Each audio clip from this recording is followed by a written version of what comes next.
అంటే దేశం కోసం పనిచేయడానికి శక్తినిచ్చింది విజయం.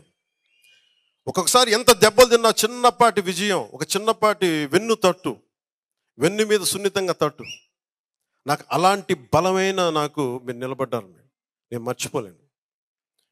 నేను చాలాసార్లు చెప్తాను, నా కడ వరకు, నా ఆఖరి శ్వాస వరకు నేను ప్రజల కోసమే పనిచేస్తాను.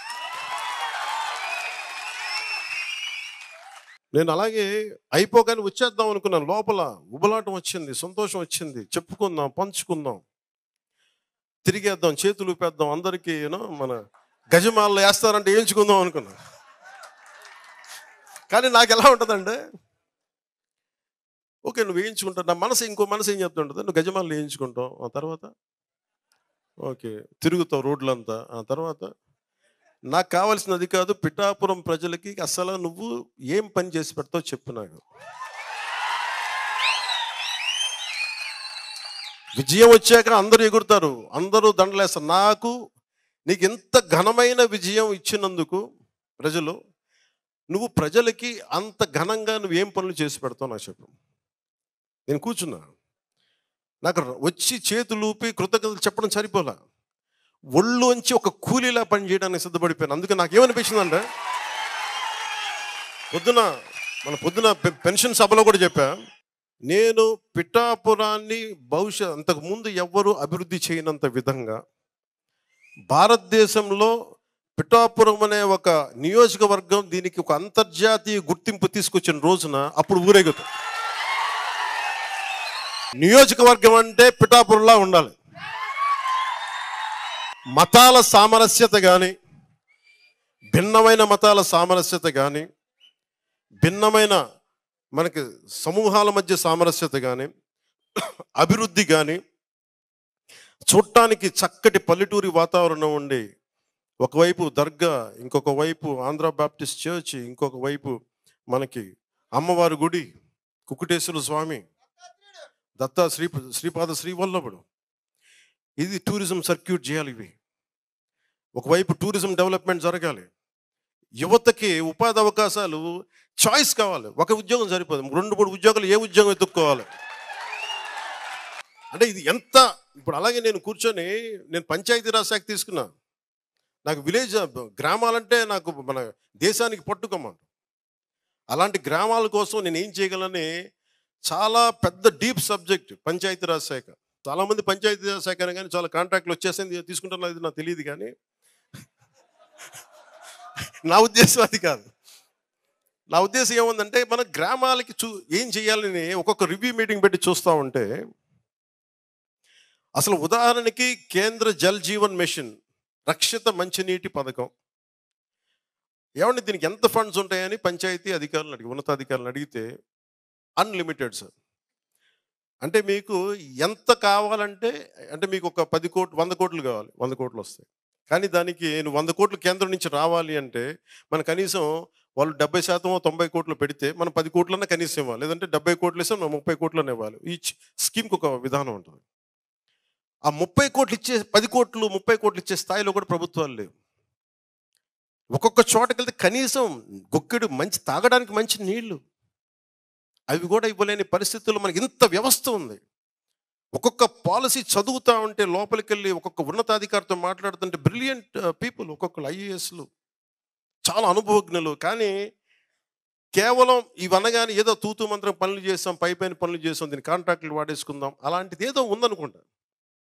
లేదంటే రకరకాల విధానం. మరీ గత 5 సంవత్సరాల్లో మన రోడ్లు పాడైపోవడానికి కానీ పంచాయతీ శాఖ నిధుల్ని ఏమాత్రం వాడలేదు. ఈ రోజుకి ఒక దాదాపు 3,000 కోట్ల పైచిలకు డబ్బులు ఇవ్వాలి ఒక్కొక్క పనులకి. గుంతలు తీయాలి మనం, దాన్ని ఏముంటుందని గుంతలు పూడ్చే దాని కింద ఒక హెడ్ కూడా లేదంటే, దాని ఈ ఖర్చు కింద ఆ పద్దు ఉంటుంది, ఈ పద్దు కింద అది కూడా వేయట్లేదంట. అంటే అంత నిర్లక్ష్యంగా చేశారు గత ప్రభుత్వం. అంత అడ్డగోలుగా నిర్లక్ష్యం.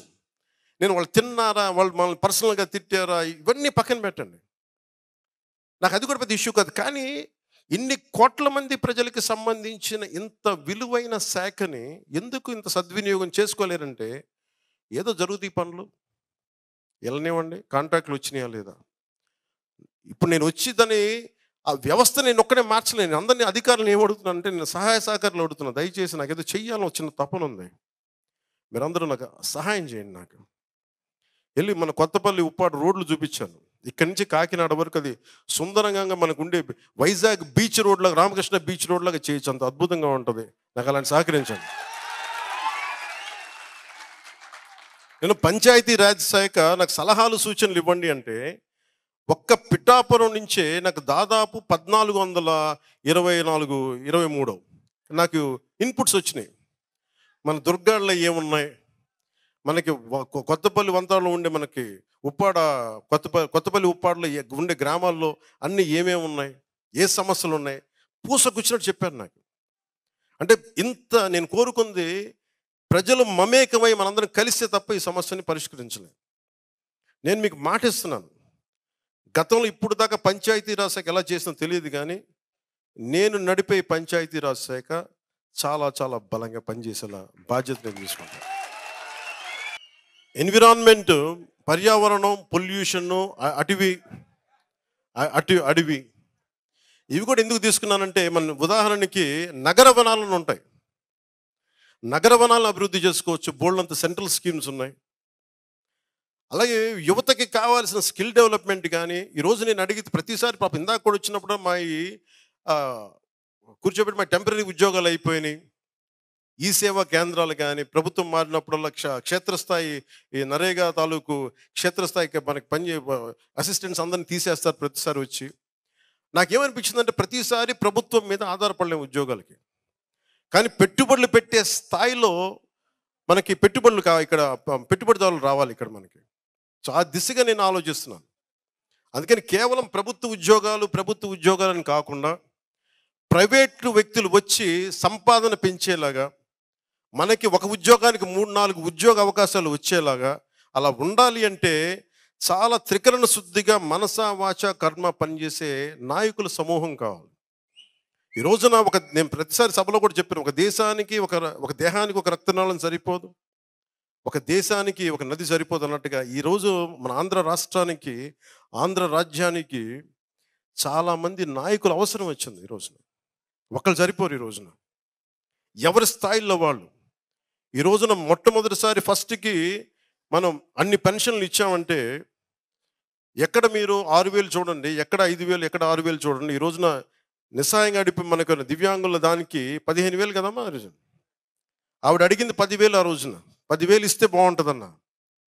కానీ ఈరోజు 15,000 ఇవ్వగలిగాం.